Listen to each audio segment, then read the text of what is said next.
Welcome class 11th with another video. In this video we will talk about some of the numericals जो कि important है हमारे topic के हिसाब से. मोशन इन प्लेन हम पढ़ रहे हैं, ठीक. और जब तक न्यूमेरिकल सॉल्व करना नहीं आएगा तो कॉन्सेप्ट पढ़ने से कोई मतलब नहीं है, जब तक हम कॉन्सेप्ट को अप्लाई ना करें. तो चलिए करते हैं एक एक करके क्वेश्चन को सॉल्व. वेक्टर्स आप लोग पढ़ चुके हो ऑलरेडी, सारा कुछ मैंने बना दिया वेक्टर पे, और वेक्टर के कुछ क्वेश्चंस भी सॉल्व करवाए थे. अब हम करेंगे मोशन के कुछ क्वेश्चन सॉल्व. ठीक, देखो क्या कह रहा है. दो फोर्स एक्ट कर रहे हैं एक पार्टिकल पे with an angle 60 degree between them, यानी कि दोनों फोर्स जो एक्ट कर रहे हैं उनके बीच का एंगल 60 डिग्री है. So find the resultant force. आपको रिजल्टेंट फोर्स निकालना है. तो रिजल्टेंट फोर्स का पहली बात तो मैंने एक्सप्रेशन क्या होता था मैग्नीट्यूड का. क्या हमने पढ़ा था वेक्टर में, रिजल्टेंट का क्या होता था, अंडर रूट में क्या होता था, अंडर रूट. अगर हमारा 5 न्यूटन को हम ए वेक्टर माने और 7 न्यूटन को बी वेक्टर माने तो ए का मैग्नीट्यूड का स्क्वायर प्लस बी के मैग्नीट्यूड का स्क्वायर प्लस 2 ए का मैग्नीट्यूड इंटू बी का मैग्नीट्यूड इंटू कॉस थीटा. और ये कॉस थीटा क्या होता था, इन दोनों के बीच के बनने वाला एंगल. यहाँ पे क्या है, 60 डिग्री एंगल बन रहा है दोनों के बीच में. तो हमारा जो एक्सप्रेशन होगा वो क्या चेंज हो जाएगा. तो इस तरीके से हमारे ये अंडर रूट के अंदर सारा कुछ है, इस बात को याद रखना. हमारा एक्सप्रेशन क्या चेंज हो जाएगा, ये हमारा एक्सप्रेशन चेंज हो जाएगा जब हम वैल्यूज़ को रखेंगे. तो ये हो जाएगा हमारा रिजल्टेंट का मैग्नीट्यूड, ये होगा 5 का स्क्वायर 5 का स्क्वायर प्लस ये हो जाएगा आपका बी का स्क्वायर, मतलब यानी कि हमारा 7 का स्क्वायर प्लस अंडर रूट के अंदर चल रहा है सारा कुछ, तो हम उसको अंडर रूट के अंदर लिखेंगे. ठीक है, ये सारा कुछ अंडर रूट के अंदर है. प्लस 2 इंटू ए बी यानी कि 5 into 7 into cos 60 degree. Cos 60 degree की वैल्यू क्या होती है, साइन 60 की क्या होती है, √3/2. कॉस 60 की क्या होगी, 1/2. तो 1/2. ठीक है. सो यहाँ से हमारी कॉस 60 की वैल्यू आ जाती है 1/2. और हमारा जो एक्सप्रेशन होगा वो सॉल्व होकर कुछ इस तरीके से आ जाएगा कि अंडर रूट, इन सबको अंदर वालों को सॉल्व कर लेते हैं हम. अंडर रूट 5 का स्क्वायर 25 प्लस आपका 7 का स्क्वायर 49 प्लस 2 से ये वाला 2 1/2 कैंसिल हो गया, तो 5 इंटू 7 5 7 35. ठीक, इन सबको जोड़ के जो हमारा आएगा वो अंडर रूट आएगा, वो आएगा अंडर रूट आपका 109 समथिंग. ठीक है, 109 आएगा. तो अंडर रूट 109 आ गई, अंडर द रूट 109. ठीक, इसको जब हम सॉल्व करेंगे तो हमारा आंसर कुछ 10 पॉइंट समथिंग आएगा. ठीक है, 10 पॉइंट सपोज से 10 पॉइंट आई थिंक 4 समथिंग के करीब आएगा. ठीक है, 10.44 न्यूटन. इतना न्यूटन हमारा रिजल्टेंट फोर्स का मैग्नीट्यूड है. अब अगर आपसे डायरेक्शन पूछ लिया रिजल्टेंट फोर्स का तो आप कैसे बताओगे, हम उस केस में निकालते थे tan बीटा,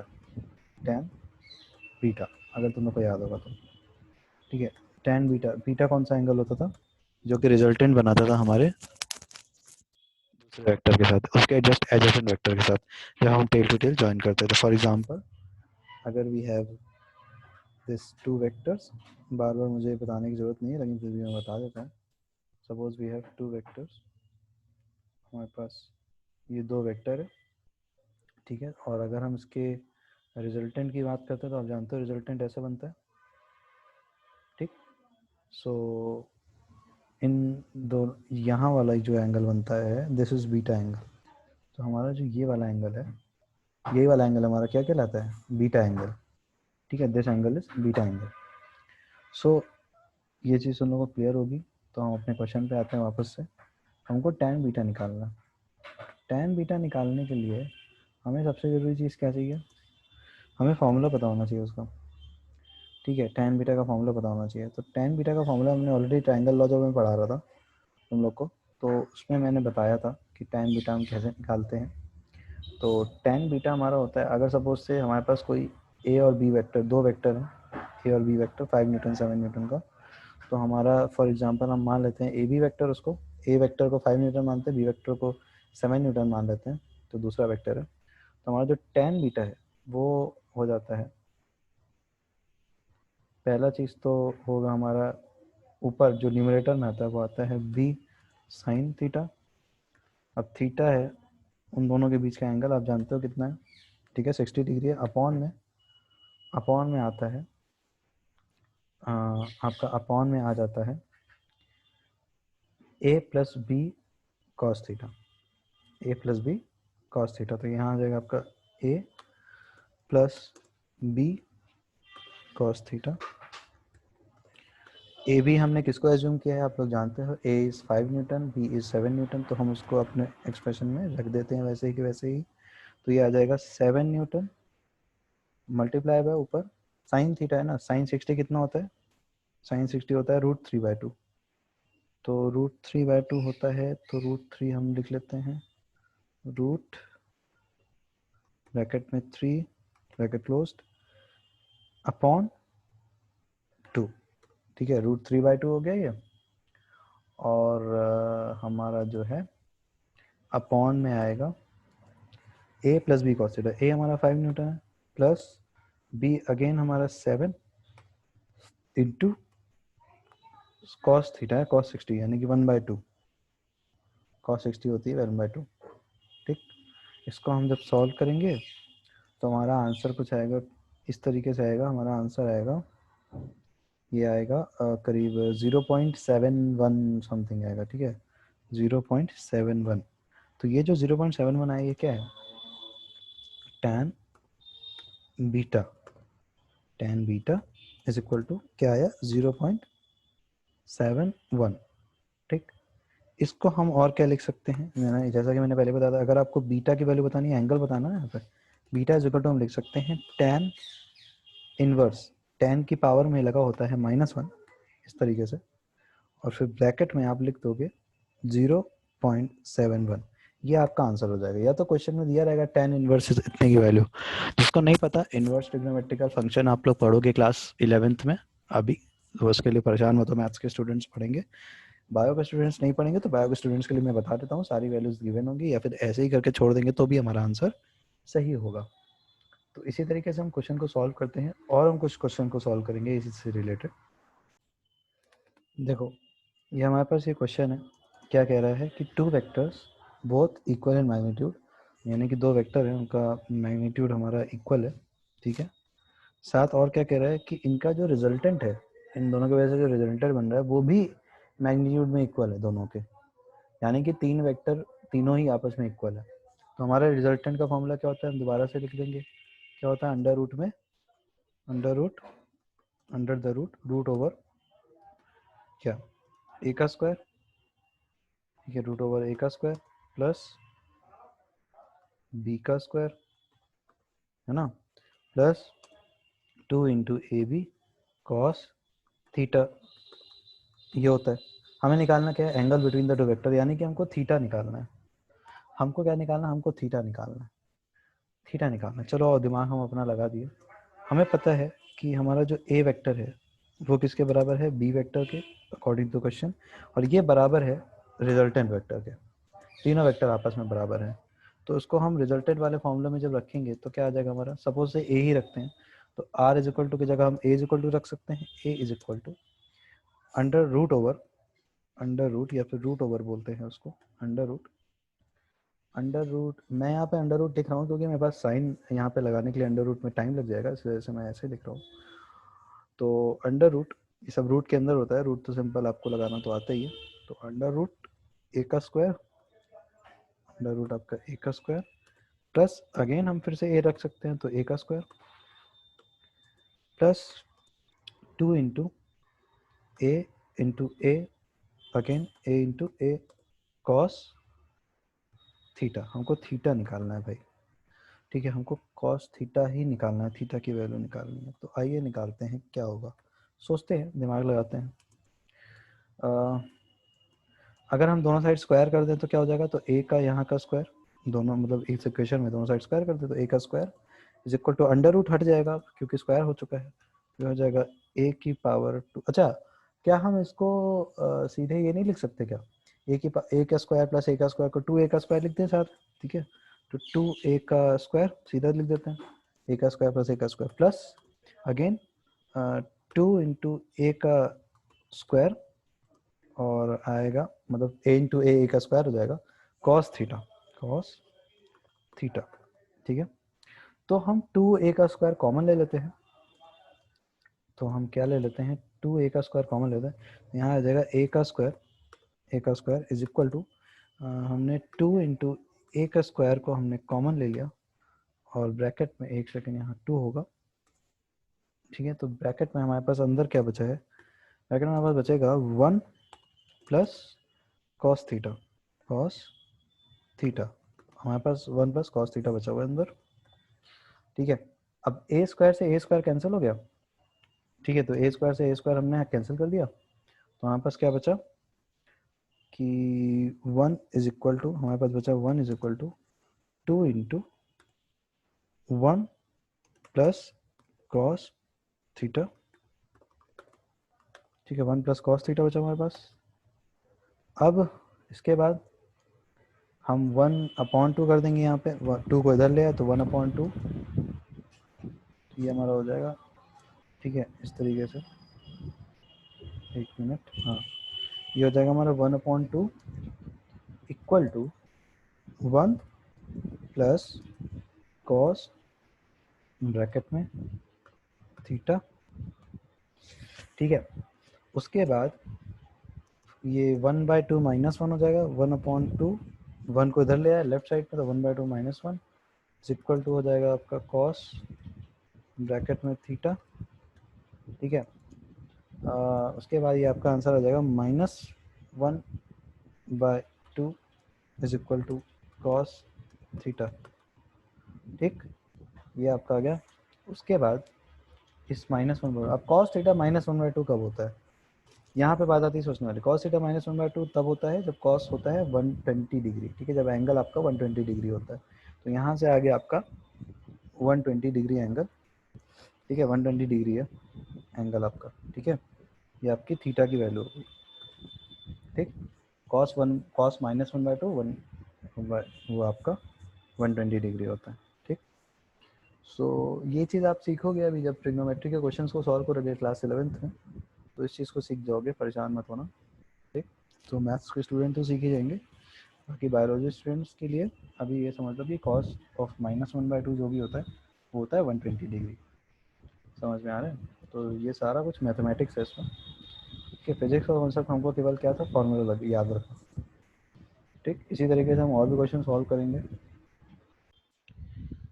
देखो क्वेश्चन को समझना है, क्वेश्चन क्या कह रहा है हमारा कि a motor boat is racing towards north, एक मोटर बोट है जो कि नॉर्थ की तरफ रेस कर रही है 25 किलोमीटर पर आवर की स्पीड से, and water current in that region, माने यानी कि जो पानी का बहाव है उस रीजन में 10 किलोमीटर पर आवर है, किस डायरेक्शन में, 60 डिग्री ईस्ट ऑफ साउथ, यानी कि south east, east of south को हम पढ़ते हैं south east, 60 degree south east की तरफ है, और साउथ और ईस्ट के बीच में जो एंगल बन रहा है वो 60 डिग्री बन रहा है, ठीक है, उसके डायरेक्शन और साउथ के साथ जो एंगल बन रहा है वो 60 डिग्री का बन रहा है, हम इस तरीके से समझते हैं।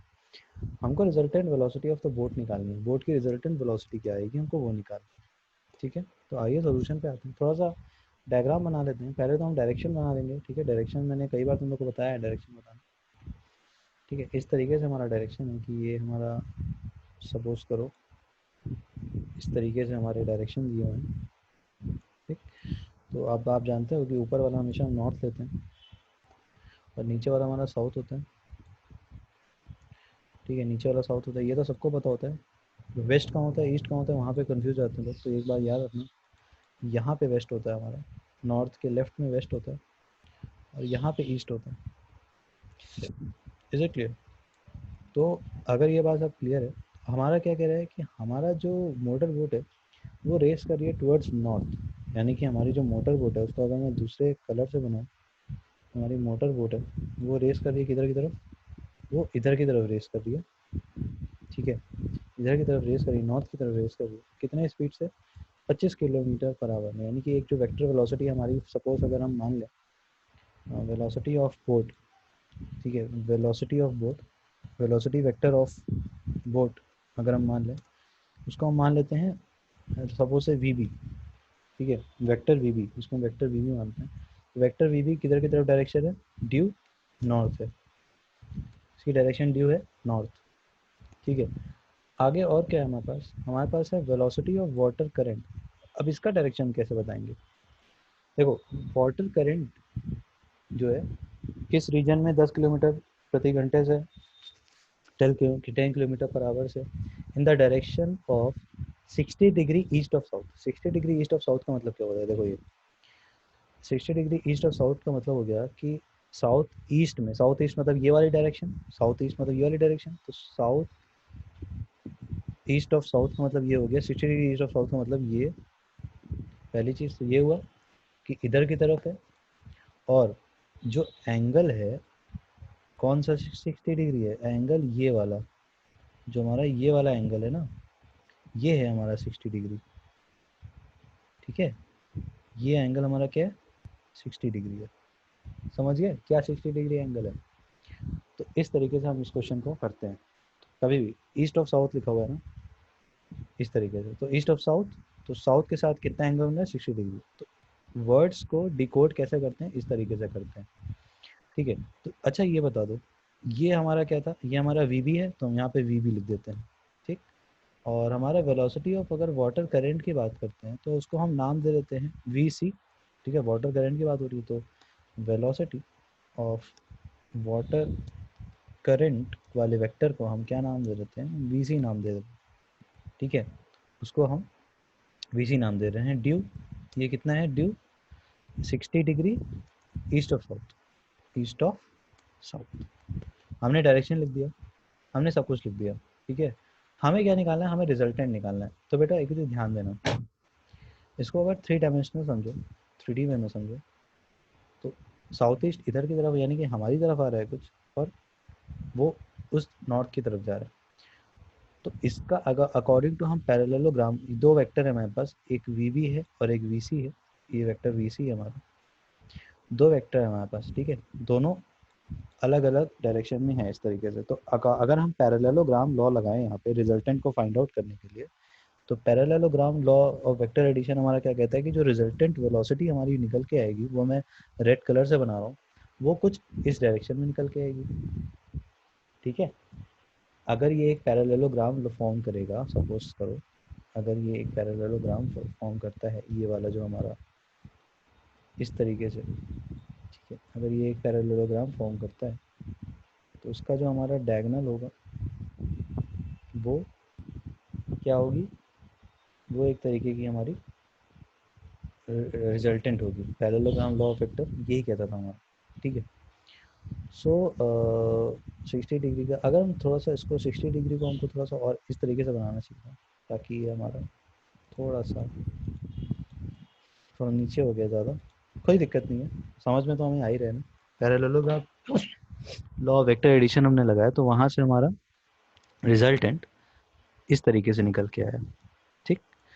तो parallelogram, polygon law, triangle law, ये सारी कुछ मैंने बातें कर ली हैं ऑलरेडी। तो ये आपका रिजल्टेंट निकल के आ रहा है, तो आपको इसी का रिजल्टेंट वेलोसिटी ही निकालनी है आपको बोर्ड की। तो आप कैसे निकालोगे, पहली चीज़ आप क्या करोगे, आप दोनों वेक्टर के बीच का एंगल हमें पता होना चाहिए रिजल्टेंट निकालने से पहले, पता होना चाहिए ना, बिल्कुल पता होना चाहिए।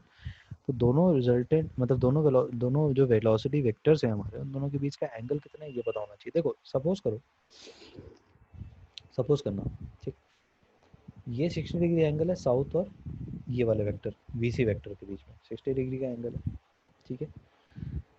क्या हमारा ये एंगल परपेंडिकुलर नहीं होता है, जो हमारा ये है, ये नॉर्थ है, नॉर्थ है, इस डायरेक्शन से परपेंडिकुलर होगा ना, खुद सोचो, इस डायरेक्शन से कितना होगा, कि परपेंडिकुलर होगा, होगा या नहीं होगा, सिंपल सी बात बताना, ठीक है, कि नॉर्थ और ईस्ट आपस में क्या होंगे, परपेंडिकुलर होंगे ना डायरेक्शन। अगर ये एंगल हमारा 60 है, सपोज करो अगर ये एंगल हमारा 60 है, तो जो हमारा ये वाला एंगल होता है, सिंपल लाइन एंड एंगल्स की बात करें जो क्लास 8 में आप लोग पढ़े होंगे, तो ये वाला जो एंगल है हमारा, ये वाला जो एंगल है, अगर ये 60 है तो ये वाला एंगल क्या हो गया, 30 नहीं हो गया? खुद सोचो और बताओ। ये वाला एंगल हमारा क्या हो गया, 30 डिग्री हो गया। अब जैसे ही हमारा एंगल 30 डिग्री हो गया, तो जो हमारा दोनों वेक्टर के बीच का जो एंगल है, दोनों टेल टू टेल जोड़ते हैं और उन दोनों के बीच का एंगल निकालते हैं, तो हमारे दोनों वेक्टर यानी कि वी बी और वी सी के बीच में जो एंगल है वो क्या हमारा 30 + 90 नहीं हो गया? यहाँ पे मैं लिख दे रहा हूँ, द एंगल बिटवीन, तो angle between V C and V B is equal to 90 + 30। मैं डायरेक्ट नहीं लिख रहा हूँ, क्या आ गया ये, 120 डिग्री आ गया कि नहीं आ गया दोनों के बीच का एंगल? क्या हमने कॉन्सेप्ट लगाया, हमने पैरेललोग्राम का कॉन्सेप्ट लगा और रिजल्टेंट वेलोसिटी बताई कहाँ होगी, किधर की तरफ डायरेक्शन होगा उसका, और हमने क्या निकाल डाला, हमने उसका मैग्नीट्यूड को निकाल डाला। पहले तो हमको उसका एंगल चाहिए था मैग्नीट्यूड के, पहले तो हमको दोनों वेक्टर के बीच का एंगल चाहिए, क्योंकि रिजल्टेंट का फॉर्मूला क्या होता है, a² + b² + 2ab cos theta, है ना? तो कॉस थीटा, ये थीटा हमको क्या, दोनों के वेक्टर के बीच का एंगल होना चाहिए, तो ये दोनों के बीच का वेक्टर का एंगल हमने निकाल लिया। सो ये आ गया 120 डिग्री। अब हम इसको अपने एक्सप्रेशन में रख सकते हैं, ठीक है? तो हम अपने एक्सप्रेशन में जब रखेंगे तो हमारा क्या आ जाएगा, जो रिजल्टेंट वेलोसिटी सपोज करो v है, अगर हमारी रिजल्टेंट वेलोसिटी स्मॉल v है, तो इसको हम क्या लिख सकते हैं, अंडर रूट या फिर रूट ओवर, अंडर रूट के अंदर सब कुछ लिखेंगे, अंडर रूट में क्या लिखेंगे, ये हो जाएगा हमारा 25 का स्क्वायर, वी जो हमारा वी बी है, वी बी का स्क्वायर प्लस 25 का स्क्वायर प्लस ये हमारा हो जाएगा 10 का square plus 2ab cos theta, तो ये हो जाएगा 2 into 25 into 10 into cos 120 degree. अब कॉस 120 डिग्री क्या होता है, -1/2, याद करो, अभी हम लोग ने निकाला था लास्ट क्वेश्चन में, ठीक है? सो कॉस 120 डिग्री कितना होता है, -1/2। तो इन सारी वैल्यूज़ को रखने के बाद और सॉल्व करने के बाद हमारी जो v की वैल्यू आ जाएगी, देखो सॉल्व तो आपको करना पड़ेगा ना, तो सॉल्व अच्छे से करना, हमारी जो v की वैल्यू आ जाएगी वो आ जाएगी करीब 28 point something, 28 point something, 28 point I think ये हमारा 28 पॉइंट क्या, 21.8, 21.8 किलोमीटर पर आवर। ये हमारा रिजल्टेंट वेलोसिटी आ गई, किसकी, रिजल्टेंट वेलोसिटी का मैग्नीट्यूड आ गया, किसका, इन दोनों हमारे जो वेलोसिटी वेक्टर्स थे उनकी वजह से। पानी का ऑब्वियसली पानी का करंट कहीं और है और आपकी बोट की वेलोसिटी कुछ और थी, बट रिजल्टेंट वेलोसिटी जो थी वो कम हो जा रही थी, ठीक है? 28 21.8 किलोमीटर पर आवर, देखो नॉर्थ की तरफ 25 किलोमीटर पर आवर की स्पीड से जा रही थी, बट एक्चुअली में उसकी स्पीड कितनी हो रही है, 21.8 किलोमीटर पर आवर। समझ में आ गया, इसीलिए हम रिजल्टेंट वेलोसिटी को निकालते हैं। अच्छा, यहाँ से आपको रिजल्टेंट वेलोसिटी निकल के आ गई। अब आपको निकालना क्या है, अब आपको निकालना है इसकी डायरेक्शन। सपोज डायरेक्शन, डायरेक्शन के लिए हम क्या निकालते हैं, tan बीटा, याद होगा आप लोगों को, और बीटा कौन सा एंगल होता था ये भी आप लोग को पता होगा, ठीक है? बीटा कौन सा एंगल होता है। सो अब हमारे पास क्या है, अब हम सारी चीज़ें वैल्यू को कैलकुलेट कर सकते हैं। हमारा जो बीटा एंगल होता है, हमारा बीटा एंगल वो वाला एंगल होता है जो कि वेक्टर ए के साथ बना रहा होता है हमारा रिजल्टेंट वेक्टर, ठीक है? मतलब पहले वाले वेक्टर के साथ हमारा जो रिजल्टेंट वेक्टर बना रहा होता है वही वाला एंगल हमारा बीटा एंगल होता है, ठीक है? तो सपोज हमारा बीटा एंगल कौन सा हो जाएगा, हमारा बीटा एंगल यहाँ पे ये वाला हो जाएगा, ठीक है? ये वाला एंगल हमारा बीटा एंगल हो जाएगा, जिसको कि हम डायरेक्शन अगर पूछेगा आपसे तो आप डायरेक्शन यहाँ से कैलकुलेट कर सकते हैं। समझ गए बात? तो this is how you calculate this kind of questions. तो अब अगर आपको tan बीटा निकालना है तो tan बीटा का फॉर्मूला आपको पता ही है, ये वाला एंगल बीटा है, पहले तो यहाँ पे मैं लिख देता हूँ, ये वाला जो एंगल है ये आपका बीटा है, तो मैं बीटा को इस तरीके से बना दूँ ताकि आप लोग को क्लियर हो कि हाँ ये बीटा एंगल है, ठीक है? ये बीटा है। तो और बीटा एंगल निकालने के लिए हमारे पास एक्सप्रेशन है tan बीटा, एक्सप्रेशन तो बार बार मैं नहीं लिखूंगा, बट tan जो बीटा होता है हमारा वो किसके बराबर होता है, tan beta is equal to सबसे पहला तो ये होता है b साइन थीटा जो कि यहाँ पे 120 डिग्री है। और बी वेक्टर कौन सा है, ये बी वेक्टर को मैं भी यहाँ लिख दे रहा हूँ, ये बी वेक्टर जो है हमारा ये है V C, V C upon में A plus B sine A plus B cos theta. तो यहाँ पे वी बी ए वेक्टर है प्लस इंटू वी बी की जगह हम डायरेक्ट चलो ठीक कोई बात नहीं, V C into cos 120 degree. ठीक है, तो इसको हम और थोड़ा सा इस तरह से बड़ा से लिखते हैं तो समझ में आएगा। ठीक है, तो इसको आप ब्रैकेट में कर लो तो ज़्यादा सही रहेगा, क्योंकि ये नीचे डिनोमिनेटर में डायरेक्ट होता है, एक ब्रैकेट में लिखोगे ज़्यादा सही रहेगा। तो this is the expression of tan beta, यहाँ से आप बीटा की वैल्यू निकाल सकते हो। ठीक है, तो टेन कैलकुलेशन बस, बाकी तो कैलकुलेशन है वो तो आप कर ही लोगे। So this is how we solve this kind of questions. हम आगे बढ़ते हैं, चलो इस क्वेश्चन को समझते हैं, इस क्वेश्चन को समझते हैं। On a certain day the rain was falling vertically with a speed of 35 metre per second. एक कोई दिन है, एक बारिश हो रही है वर्टिकली, अगर देखिए वर्टिकली बारिश जो हो रही है वो स्पीड कितनी है उसकी 35 metre per second, 35 metre per second. और wind started blowing after some time, मतलब हवा चलने लगी कुछ देर के बाद। हवा कितने स्पीड से चल रही है, 12 मीटर पर सेकेंड से, in the east to west direction, यानी कि ईस्ट से वेस्ट की तरफ चल रही है। यानी अगर हम देखेंगे राइट टू लेफ्ट चल रही है हवा। ठीक, तो ऑब्वियसली आप जानते हो बारिश टेढ़ी हो जाएगी, हवा के डायरेक्शन में बारिश होने लगेगी। तो in which direction should a boy, एक इंसान है, एक लड़का है, उसको अपना अम्ब्रेला को किस डायरेक्शन में रखना चाहिए ताकि वो बारिश से बच जाए। ठीक है ना, समझ में, रियल लाइफ एप्लीकेशन पे क्वेश्चन है, इसी तरीके से क्वेश्चन आते हैं आपके एग्जाम्स में। सो चलो हम डायरेक्शन बना लेते हैं अपना, नॉर्थ साउथ ईस्ट वेस्ट जैसा बनाते थे। तो ये हमारा सपोज से नॉर्थ साउथ है, हमको नॉर्थ साउथ की जरूरत तो है नहीं, यहाँ पे ईस्ट वेस्ट की बात किया हुआ, तो ईस्ट वेस्ट की ज़्यादा हमें जरूरत है, तो उसको बनाते हैं अच्छे से। तो ये हमारी ईस्ट वेस्ट डायरेक्शन है। और वेस्ट कहाँ है, ईस्ट कहाँ आप लोगों को पता है, वेस्ट कहाँ पे होता है, नॉर्थ के लेफ्ट साइड में, ये दिस इज वेस्ट, और जो हमारा आगे है वो है ईस्ट। ठीक है, ये हमारा है ईस्ट डायरेक्शन। अच्छा, बारिश हमारी वर्टिकली हो रही है नीचे, तो बारिश वाला वेक्टर बना ले क्या, बारिश वाला वेक्टर बना लेते हैं। तो बारिश वाला वेक्टर हम दूसरे कलर से दिखाते हैं। तो बारिश वाला वेक्टर हमारा कुछ इस तरीके से है, मतलब थोड़ा सा और इसको बोल्ड कर लेते हैं। तो बारिश वाला वेक्टर जो है हमारा कुछ इस तरीके से है। ठीक है, ये हमारा बारिश वाला वेक्टर है, बारिश इस तरीके से हो रही है। ठीक है, और हवा कैसे चल रही है, ईस्ट से वेस्ट की तरफ चल रही है हवा। तो हवा वाला वेक्टर भी बना लेते हैं, हवा वाला वेक्टर हम बनाते हैं ग्रीन कलर से। हवा हमारी किधर से किधर चल रही है, हवा हमारी जो चल रही है वो ईस्ट से वेस्ट की तरफ चल रही है भाई, ऐसे ही तो चल रही है हवा। तो हवा हमारी इस तरीके से चल रही है। ठीक, अब बताओ इसका जो रिजल्टेंट आएगा, इसका जो रिजल्टेंट आना चाहिए वो कैसा आना चाहिए। पहले तो हम एक पैरेललोग्राम बना लें, इसका रिजल्टेंट हम पैरेललोग्राम लॉ से दिखाते हैं। पता ही है तुम लोग को पैरेललोग्राम, ऐसा तो कोई होगा नहीं जिसको पैरेललोग्राम नहीं पता, क्योंकि ऑलरेडी मैंने कई बार बता दिया उसको। सो इसको थोड़ा सा और इस तरह से प्रोड्यूस कर लेते हैं। ये हो गया, हम इसका रिजल्टेंट बना लेते हैं। तो रिजल्टेंट बनाने के लिए पहले हमको चाहिए होगा एक पैरेललोग्राम टाइप का कुछ बना लेते हैं। ये हमारा सपोज इस तरीके से बनेगा।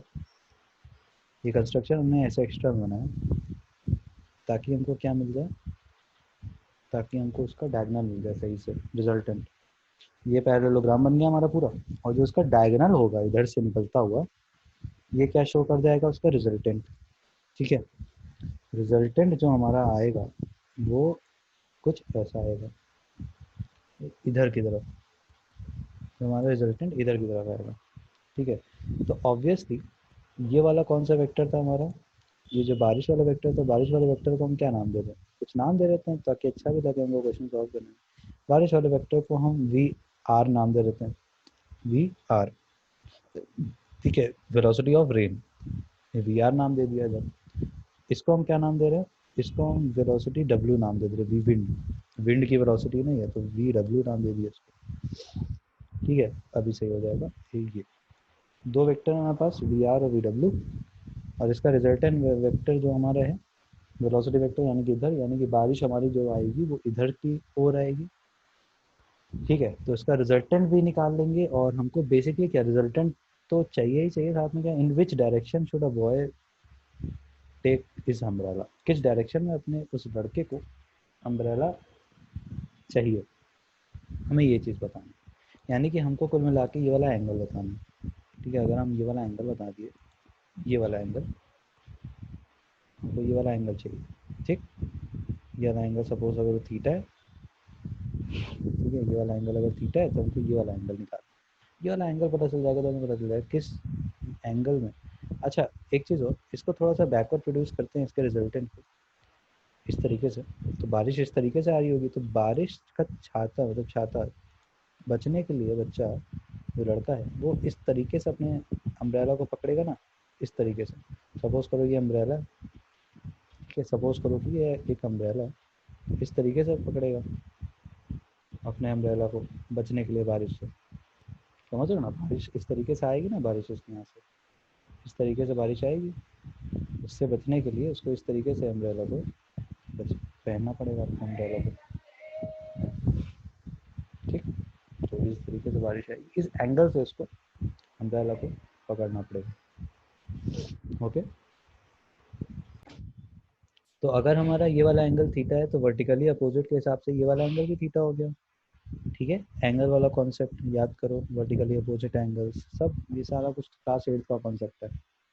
ठीक, तो हमारा ये क्या हो गया, वर्टिकली अपोजिट एंगल हो गया, तो हमको ये थीटा कैलकुलेट करना है, we have to calculate, we need to find this theta, हमको थीटा एंगल निकालना है।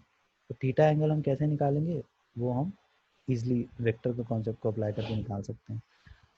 पहली चीज़ तो हमें क्या निकालनी होगी, पहली चीज़ तो हमको मैग्नीट्यूड ऑफ रिजल्टेंट वेलोसिटी निकालनी होगी। तो मैग्नीट्यूड ऑफ रिजल्टेंट वेलोसिटी हमारी बहुत ही आसान हो जाती है, क्यों, क्योंकि हमारी जो अगर हम देखें इसको फॉर्मूला लगाते हैं, पहले तो रिजल्टेंट का फॉर्मूला लगा लेते हैं।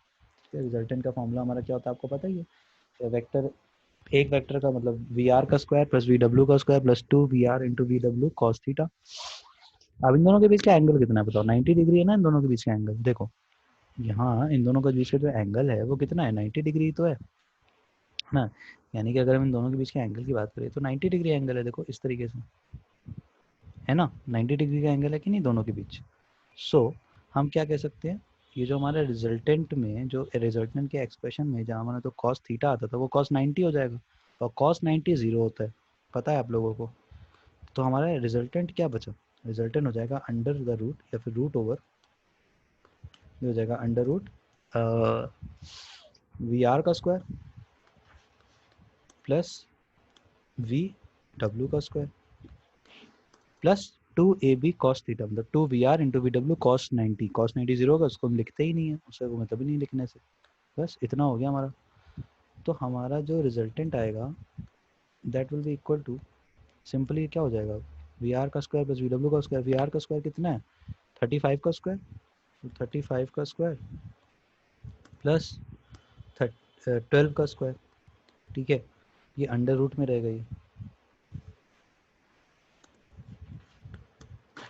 तो इसको जब हम सॉल्व करेंगे अंडर रूट वगैरह निकाल लेंगे, तो हमारा जो रिजल्टेंट आएगा उसका मैग्नीट्यूड कितना होगा, कि क्या निकालना है, मैग्नीट्यूड निकालना है ना, अभी डायरेक्शन निकालेंगे हम, एंगल निकालेंगे टेन थीटा, टेन थीटा से हमारा क्या आ जाएगा, उसका आपका ये आ जाएगा, क्या नाम है, डायरेक्शन आ जाएगी। सो ये आ जाएगी हमारी, इसको सॉल्व करने के बाद 37, ये आएगी 37 मीटर पर सेकेंड, इसका मैग्नीट्यूड आ गया 37 मीटर पर सेकेंड। अब डायरेक्शन की बात कर लेते हैं, यानी कि टेन थीटा निकाल लेते हैं हम। यहाँ पे थीटा एंगल कौन सा है आप जान लो, दो वेक्टर के बीच का एंगल थीटा नहीं है, बट ये रिजल्टेंट और जो हमारी रेन पहली वेक्टर है उसके बीच का एंगल है थीटा, हमें यही निकालना है। तो ये tan थीटा किसके बराबर हो जाएगा, फॉर्मूला क्या होता था याद करो, इसका फॉर्मूला होता था b sine theta upon a plus B cos theta. तो यहाँ पे हो जाएगा b यानी कि दूसरा वेक्टर, यानी कि V W sine theta, sine theta यानी कि sine 90 degree, sine 90 degree sine theta. अब यहाँ पे थीटा कौन सा होता था, फॉर्मूले वाला थीटा, मतलब इस थीटा की मैं नहीं बात कर रहा हूँ, जो हमारा फॉर्मूला पहले से हमने डिराइव किया उसका फॉर्मूला, वहाँ पे जो थीटा एंगल होता था वो दोनों वेक्टर के बीच वाला एंगल होता था, तो यहाँ पे दोनों वेक्टर के बीच का एंगल 90 डिग्री है, तो साइन 90 हमारा 1 होता है, तो यहाँ पे सिंपल लिख देते हैं साइन 90, ये तो बाद में 1 ही होना है। उसके बाद अगेन ब्रैकेट में V R plus V W cos 90 होगा कि नहीं होगा ये, ठीक है। उसके बाद ये कॉस 90 जीरो हो जाएगा और साइन 90 1 हो जाएगा, तो हमारे पास क्या बचेगा सिर्फ और सिर्फ, तो टैन थीटा। अगर कंफ्यूजन हो रहा है यहाँ पे थीटा के अलावा कोई और एंगल ले लेना तुम, ठीक, कोई भी अल्फा अल्फा नाम दे देना, कुछ भी, कंफ्यूजन नहीं होना चाहिए। हर एक चीज़ जो लिख रहे हैं ना उसके बीच के पीछे का एक लॉजिक है। तो यहाँ पे वी डब्ल्यू हो जाएगा वी डब्ल्यू अपॉन साइन 91 हो गया वी डब्ल्यू अपॉन, और वी डब्ल्यू कॉस थीटा पूरा मतलब कॉस 90 है वो पूरा का पूरा जीरो हो गया, तो वी आर बचा। क्या आ गया हमारा, ये आंसर आ जाएगा V W upon V R यानी कि 12 upon 35, V W upon V R यानी कि 12 अपॉन 35 ऐसा आएगा। तो हमारा जो आएगा ये करीब 0 पॉइंट समथिंग में आएगा आंसर, ठीक है, ये आएगा 0 पॉइंट समथिंग में, इट विल बी 0.343 समथिंग, ठीक है, 343 आएगा 0.343।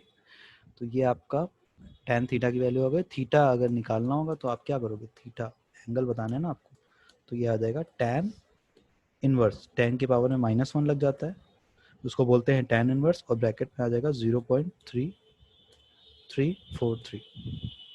Is it clear? इतना करके आप छोड़ दोगे, दिस इज योर आंसर, ठीक है। ये क्वेश्चन आपके एनसीईआरटी का था और बहुत ही एक एप्लीकेशन बेस्ड क्वेश्चन था, यानी कि रियल लाइफ पे अप्लाई एप्लीकेबल था ये, सो इसलिए काफ़ी क्वेश्चन बहुत ही इंपॉर्टेंट हो जाता है। इसी तरीके से हम नेक्स्ट क्वेश्चन भी सॉल्व करेंगे। देखो क्वेश्चन क्या कह रहा है, river 800 metre wide flows at the rate of 5 kilometre per hour, ठीक, 5 किलोमीटर पर आवर से फ्लो कर रही है।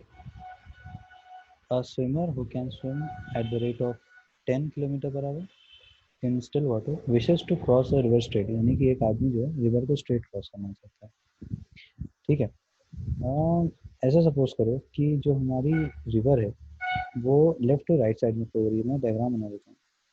सपोज करो ये हमारी रिवर है, ठीक है, इतनी चौड़ी रिवर मैं इस तरह से बना रहा हूँ, 800 मीटर वाइड है रिवर, आप जानते ही हो, ठीक।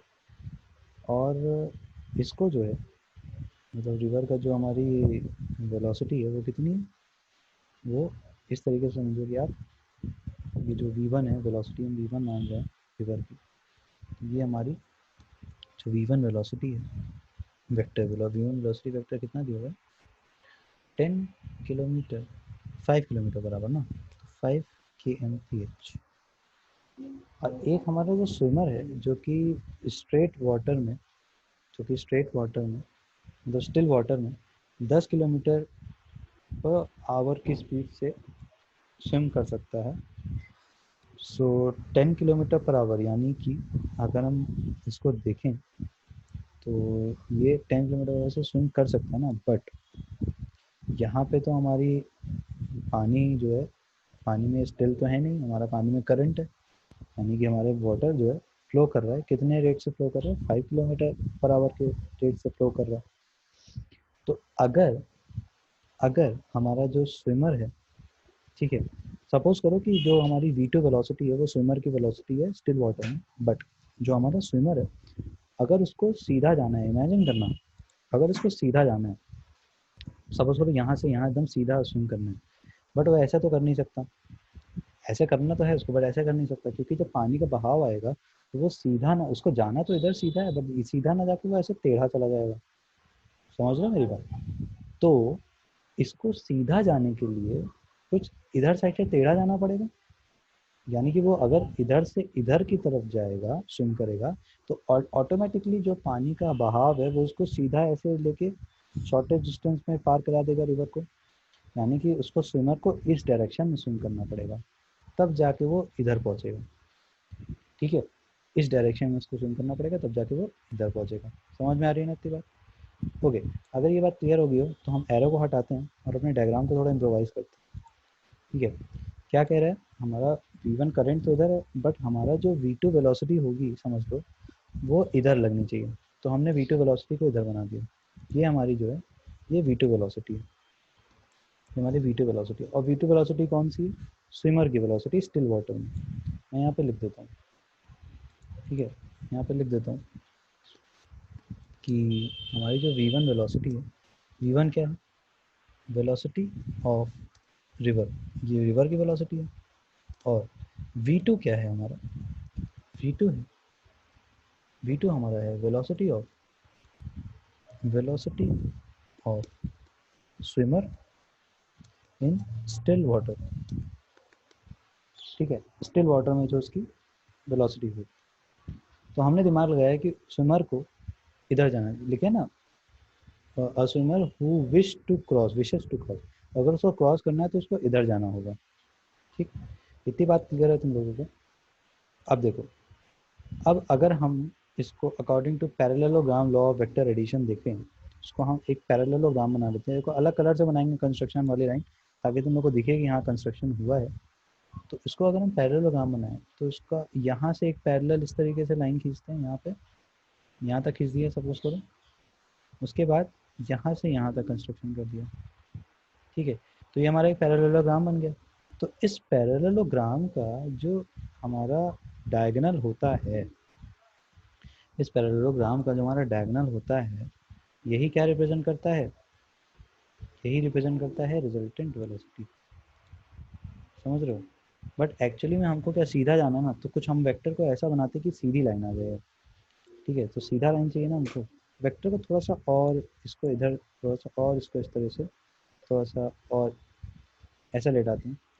इससे क्या होगा कि हमारा जो वो है ना रिजल्टेंट, वो सीधा आ जाए।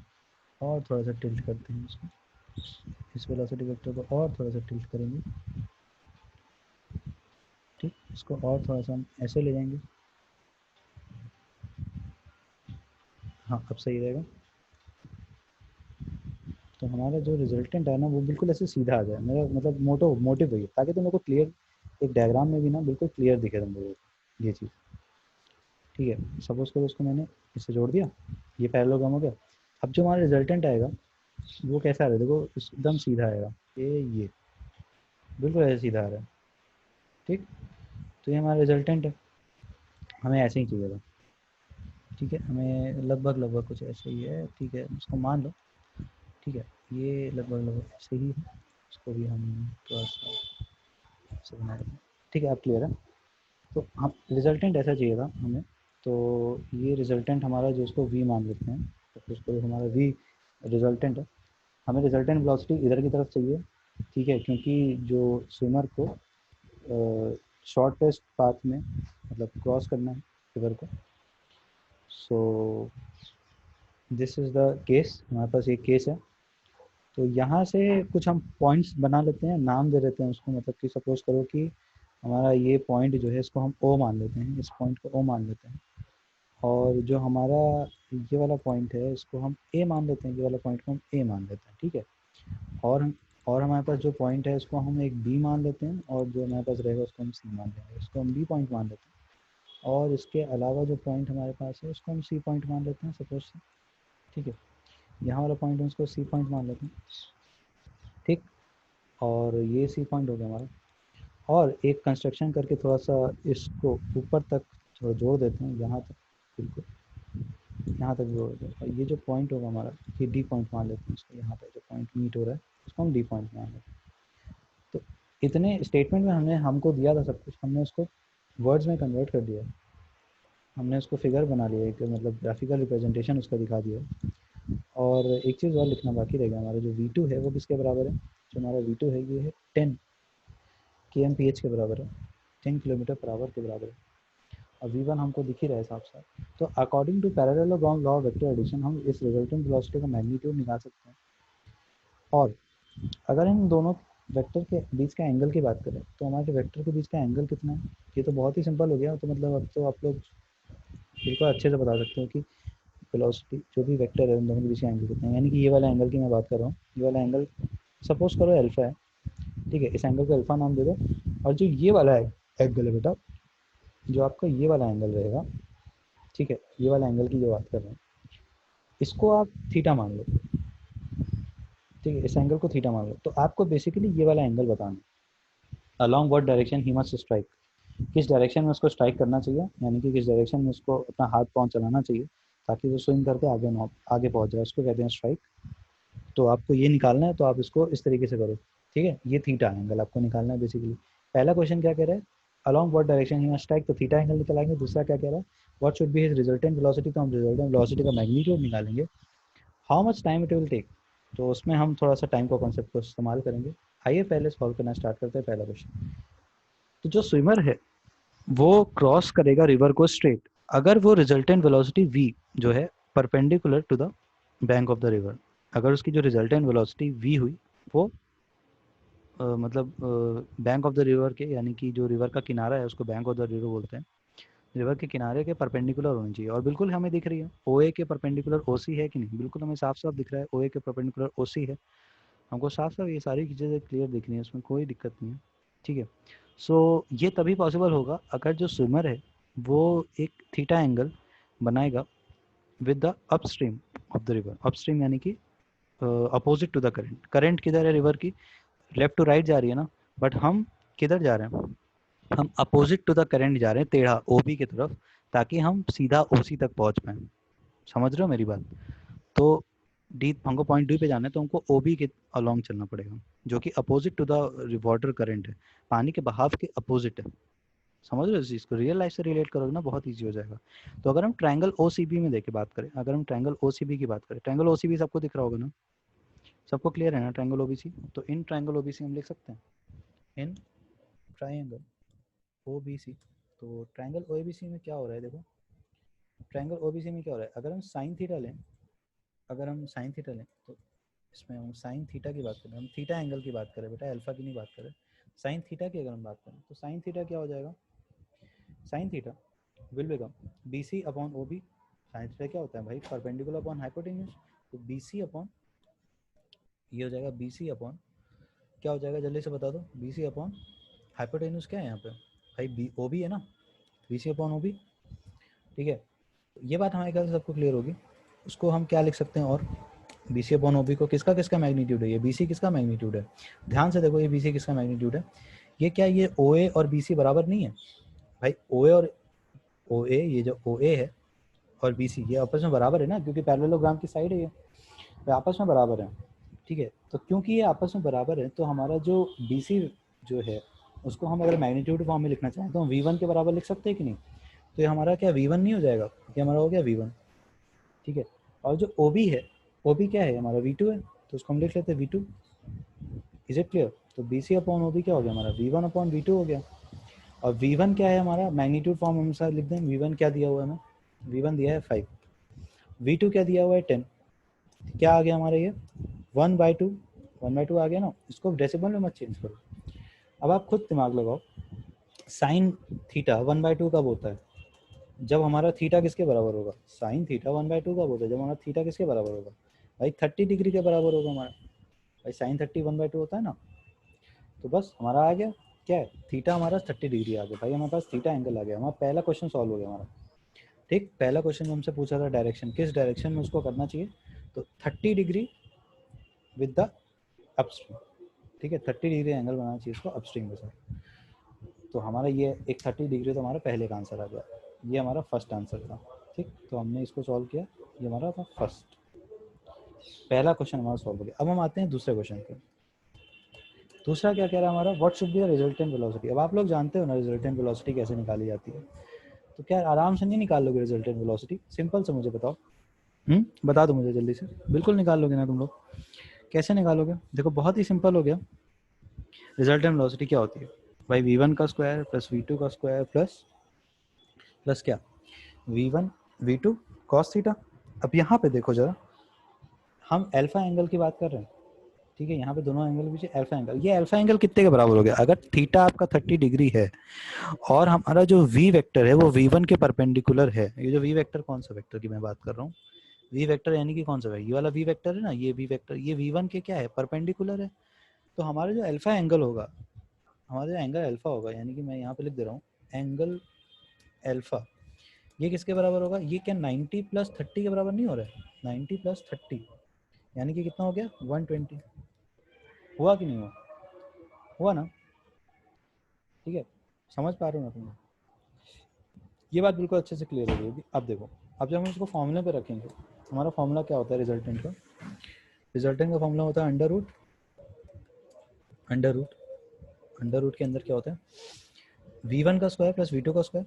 तो v1 का स्क्वायर यानी कि हम डायरेक्ट लिखते हैं v1 का स्क्वायर 5 का स्क्वायर, 5 का स्क्वायर डायरेक्ट वैल्यू रखते हैं, 5 का स्क्वायर मतलब 25 प्लस 10 का स्क्वायर यानी कि 100 प्लस, ठीक है, plus 2 into 5 into 10 into cos 120। अच्छा, कॉस 120 क्या होता है? -1/2। तो हम यहाँ पे ब्रैकेट में -1/2 लिख के छोड़ दे रहे हैं, ठीक, -1/2 लिख दिया, ब्रैकेट क्लोज। इसको फर्दर सॉल्व करते हैं। क्या आ रहा है? Under root, again under root 25 plus 100, ठीक है, 25 प्लस 100 तो आएगा साथ में -1/2 से 1/2, तो 2 से 2 कैंसिल, -5 10 जा 500, यही तो होगा, 5 10 जा 500, सॉरी 5 10 जा 500 कह रहा हूँ, 5 10 जा 50 तो ये हो गया आपका 125, माइनस आ जाएगा बाहर साइन, माइनस आएगा भाई ये 2 5 से 10 10, ये 2 से 2 तो कैंसिल ही हो गया, 5 10 50 बचा -50, ठीक है।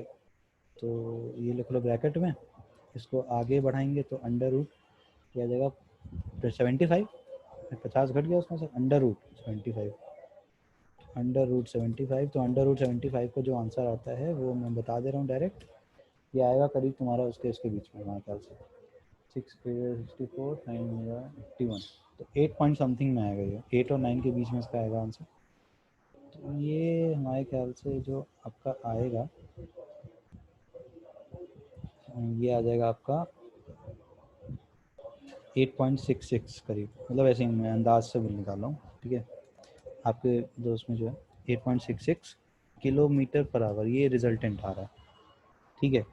अब अपने को क्या निकालना है? अपने को अब निकालना है टाइम। तो हम टाइम कैसे निकालेंगे भाई? ये नया कॉन्सेप्ट है।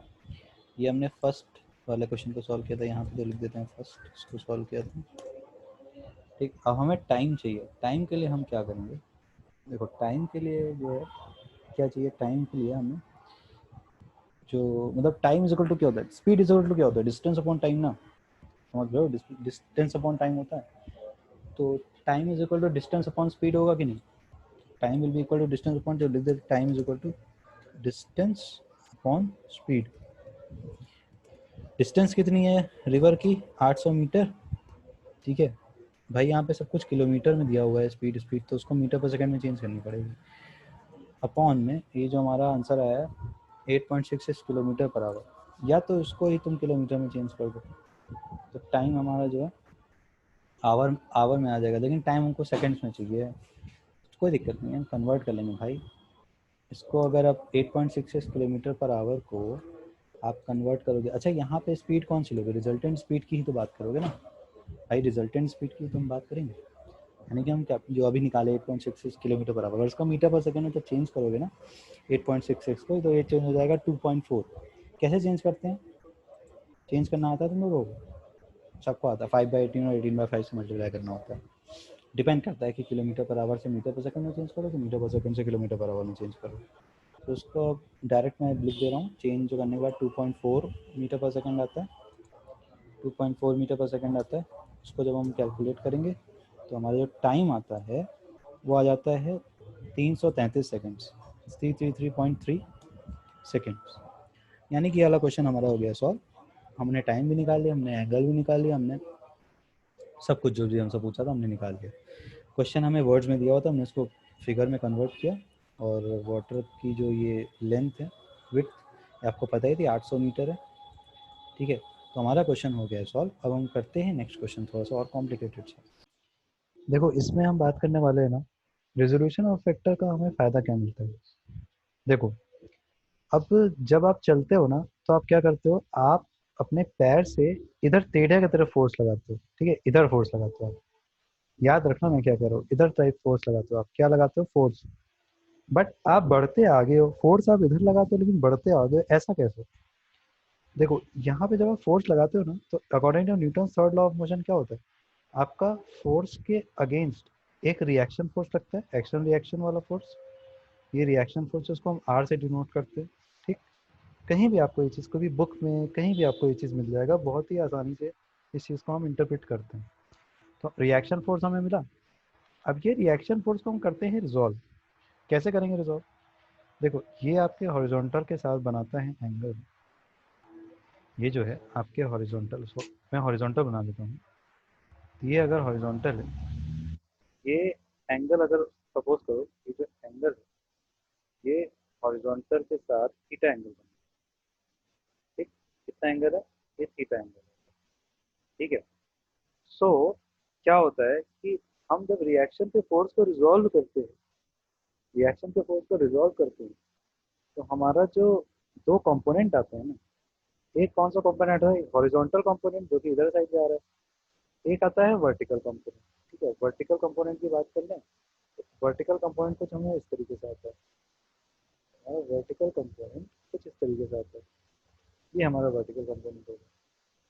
ठीक, ये हमारा रिएक्शन का हॉरिजॉन्टल कंपोनेंट है। हॉरिजॉन्टल कंपोनेंट को हम आर एच नाम दे देते हैं, हॉरिजॉन्टल कंपोनेंट। ठीक, तो आर एच को हम किस तरीके से लिखेंगे? Magnitude of resultant vector R into cos theta. जो एंगल के साथ कॉस थीटा, कौन वाला थीटा? ये वाला थीटा, ये वाला थीटा। ठीक है, जो एंगल के साथ जुड़ा वाला जो हमारा कंपोनेंट होता है वो कॉस थीटा कंपोनेंट होता है, और उसके ऑल्टरनेटिव जो उसका परपेंडिकुलर वाला कंपोनेंट होता है वो साइन थीटा होता है। तो ये होता है R V, capital R V, यानी कि वर्टिकल कंपोनेंट। और इसको हम क्या बोलते हैं? आर। इसका जो मैग्नीट्यूड है वो किसके बराबर होता है? आर साइन थीटा के। समझ गए? This is how we resolve. अब देखो, अब यहाँ पे क्या हो रहा है, आपका केवल और केवल आर कॉस थीटा काम कर रहा है। आर कॉस थीटा काम कर रहा है, और आर कॉस थीटा आपको आगे आगे लेके जा रहा है। देखो आर कॉस थीटा की डायरेक्शन किधर है? आगे की तरफ है ना। देखो आर साइन थीटा को कौन बैलेंस कर रहा है? इसका वेट। आर साइन थीटा को आपका वेट बैलेंस कर रहा है। वेट कैसे लगता है? वर्टिकली डाउनवर्ड लगता है। अगर आप लोग को क्लास 9 का अपना चैप्टर कैविटेशन याद होगा, उसमें ये सारी सारी चीजें बात करी गई। आपका वेट नीचे की तरफ लगता है। वेट किसके बराबर होता है? Weight is also a kind of force. Weight किसके बराबर होता है? Weight is equal to mass into acceleration due to gravity, जो कि अर्थ की होती है, उसको हम लगाते हैं। ठीक है, तो आर साइन थीटा तो वेट मैनेज कर ले रहा है, बैलेंस कर रहा है, एक दूसरे को कैंसिल आउट करते रहिए। ठीक है, बट क्या बच रहा है आपको? आगे कौन लेके जा रहा है? आर कॉस थीटा वाला कंपोनेंट, उसकी वजह से आप आगे जा रहे हैं। ठीक है, इसी का एक और मतलब इसको तो मैं मिटा दे रहा हूँ। इसी का एक और हमारा एक एप्लीकेशन होता है। सपोज जो लोग हॉस्टल में रहे हैं वो लोग जानते हैं, जो क्रिकेट ग्राउंड है हमारा, या फिर जो स्कूल में भी रहते हैं, क्रिकेट ग्राउंड में बड़ा सा रोलर सबने देखा होगा। हमारा जो क्रिकेट ग्राउंड है उसमें बड़ा सा रोलर, या फिर कहीं भी रोलर सबने देखा होगा। तो उस रोलर को खींचना ज़्यादा आसान है कि पुश करना ज़्यादा आसान है? ढकेलना आसान है कि खींचना आसान है? तुम्हारा आंसर निकल के आता है खींचना आसान है। क्यों? अगर हम उसकी बात करें, सपोज करो कि हमारा ये रोलर है। ठीक है, मैं दो केस बनाऊंगा। एक बार यहाँ पे स्टडी करेंगे पुल की, एक बार यहाँ पे स्टडी करेंगे पुश की। ठीक है, जब आप रोलर को पुल करोगे, कि पुल करने में आप किधर फोर्स लगा रहे हो? पुल करने में आप सपोज राइट साइड खींच रहा हूँ तो इधर फोर्स लगा रहा हूँ, पुल करने के लिए मैं इधर फोर्स लगा रहा हूँ। ठीक है, सपोज करो ये हमारा फोर्स है एफ, ये जो हमने लगाया। ठीक, अब देखो हॉरिजॉन्टल के साथ, हॉरिजॉन्टल के साथ इसका मैं एक हॉरिजॉन्टल लाइन बना देता हूँ। हॉरिजॉन्टल के साथ कितना एंगल बना रहे हैं? थीटा एंगल बना रहे हैं सपोज करो। तो हमारा जो फोर्स का ये वाला कंपोनेंट हो गया, अगर ये थीटा एंगल है तो सपोज करो कि ये हमारा थीटा एंगल है, अगर ये हमारा थीटा एंगल है अगर। ठीक, तो ये वाला जो कंपोनेंट हो गया उसका क्या नाम हो गया? F cos theta, F cos theta. ठीक है, एफ कॉस थीटा। और जो हमारा ये वाला कंपोनेंट है, इसका जो वर्टिकल कंपोनेंट आएगा वो एफ साइन थीटा हो जाएगा। ये क्या हो जाएगा? ये हो जाएगा एफ साइन थीटा, हो जाएगा एफ साइन थीटा। ठीक है, एक तो उसका वेट लग रहा है, एक तो उसका वेट लग रहा है। तो वेट क्या लग रहा है हमारा? वेट लग रहा है इसका वेट इसका वेट है mg, इसका वेट क्या है mg, ठीक है, इसका वेट हमारा है mg। यहाँ पे क्या हो रहा है, F sine theta minus F G हो जाएगा, समझ रहे हो मेरी बात। यहाँ पे क्या हो रहा है, अगर हम इन दोनों फोर्सेस की बात करें, इन दोनों ऊपर नीचे वाले फोर्सेस, यहाँ पे क्या लिख सकते हैं, एफ हमारा F sine theta is equal to M G के बराबर हो जा रहा है, यानी कि इसको हम और क्या लिख सकते हैं, F sine theta minus theta minus M G, देख सकते हैं ना आप।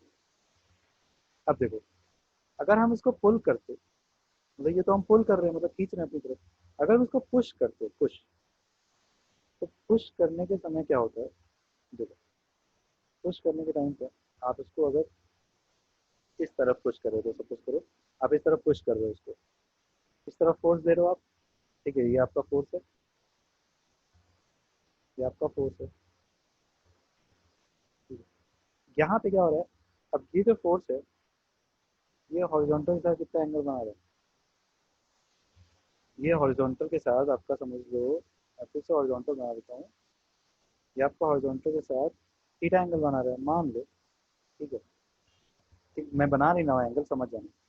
तो जो थीटा के साथ वाला कंपोनेंट होता है वो कौन सा होता है, वो कॉस थीटा कंपोनेंट होता है। तो आपका ऊपर ये क्या हो गया, एफ कॉस थीटा, इस बिकम एफ कॉस थीटा,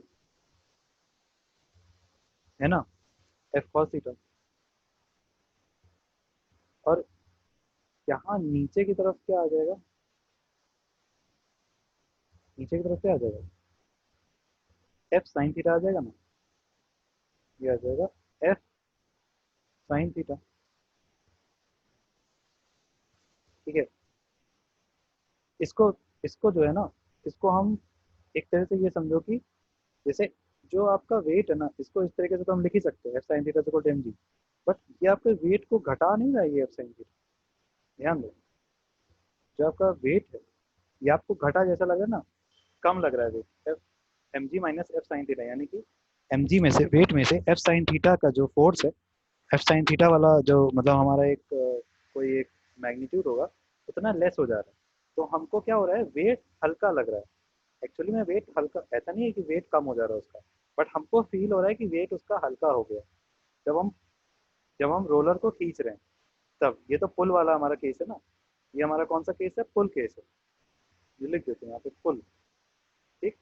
ये वाला जो हम पढ़ रहे हैं, दिस इज पुश, यहाँ ना पुश करने वाला केस है। तो पुल के केस में क्या हो रहा है, हमारा वेट जो है हमको हल्का लगने लग रहा है, क्योंकि वेट में से एफ साइन थीटा माइनस हो जा रहा है। बट यहाँ पे क्या हो रहा है, देखो यहाँ पे एक और फोर्स आएगा, साथ में एक एम भी लगेगा, इसका खुद का फोर्स भी लग रहा है, तो यहाँ पे एक एम भी लग रहा है हमारा, ठीक है, यहाँ पे एम भी लग रहा है। अब यहाँ पे क्या हो रहा है, एम जी पे गायब हो गया, ये आ गया। देखो यहाँ पे क्या हो रहा है, एम के साथ साथ एफ साइन थीटा में ऐड हो रहा है, तो इसका जो रिजल्टेंट फोर्स आ रहा है नीचे की तरफ, ये क्या आ रहा है, M G plus F sine theta. तो यहाँ पे एफ साइन थीटा का मैग्नीट्यूड ऐड हो जा रहा है इसके वेट में, तो यहाँ पे एक्चुअली में भारी हमको लगने लगेगा, पुश के केस में ये जो रोलर है हमको बहुत भारी महसूस होने लगेगा।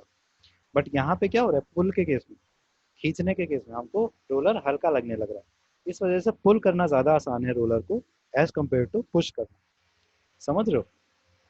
तो this is how physics works in your cricket ground.